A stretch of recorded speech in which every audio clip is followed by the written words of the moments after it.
Hi friends, it's Nirmal from Nandanam Exotics, and today we'll be looking at this beautiful lily that bloomed yesterday in my garden. Hope you guys like the video.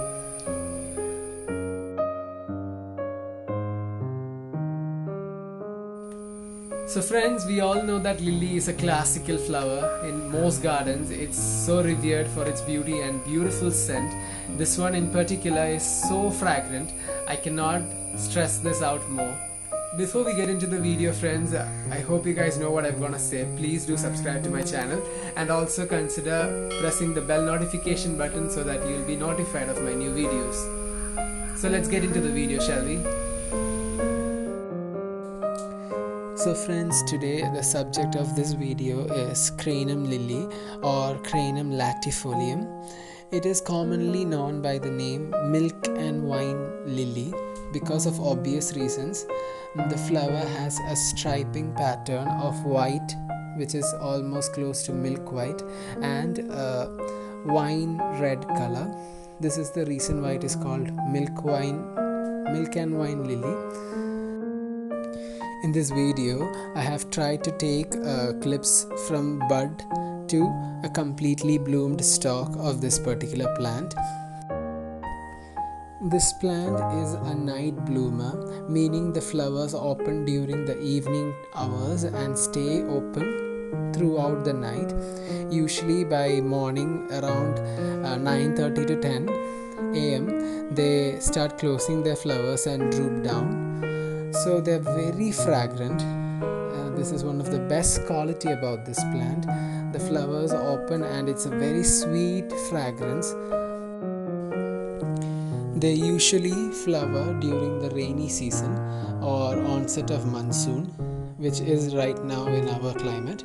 It is a tropical bulb, so people who are trying to grow this plant in places where there is a lot of drop in temperature and experiences winter, beware that I don't think they can take very cold temperatures. But in our place it is endemic and it is very tropical, so even if you just plant them in the ground, they just take care of themselves, and year after year they just give you this beautiful flush of blooms. Like most other flowering bulbs, they only flower once a year, and you have to wait an entire year to see these beautiful blooms. But still it's worth it. It's like an orchid that comes once in a while. So if you are not looking for seeds from the flower, I would suggest that once the flowers are done blooming, you can cut out the stalk or the flower spike so that you can conserve that much energy that the plant might put into developing seeds. Sadly, the flowers only last for a single day. That means a flower stalk that comes from a single plant can have more than 5 buds, but only each bud will bloom for a single night and will be gone by the next day.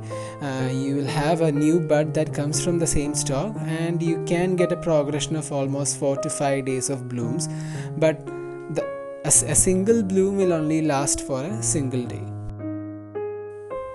Now let's talk a little bit about the care and cultivation of this plant. In tropical climates like mine, it's not a very fussy plant to grow. It's already endemic to this area, so even if I just plant them in the garden, they will take care of themselves. But there are some factors that as a gardener you should be aware of.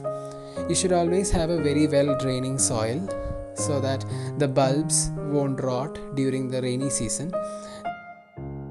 So friends, be sure that you give the plant a very well draining medium or amend your soil to make it more water draining. Another interesting fact about this plant is that it is a medicinal plant and it is used in many Ayurvedic treatments in India. When it comes to light, they can grow both in full sun and semi-shade, but I would prefer you to keep them in semi-shade so that the leaves will retain its green color, or you might experience yellow leaves if it is in too much sun. So that's all I had to say about this beautiful plant. Hope you guys consider growing this.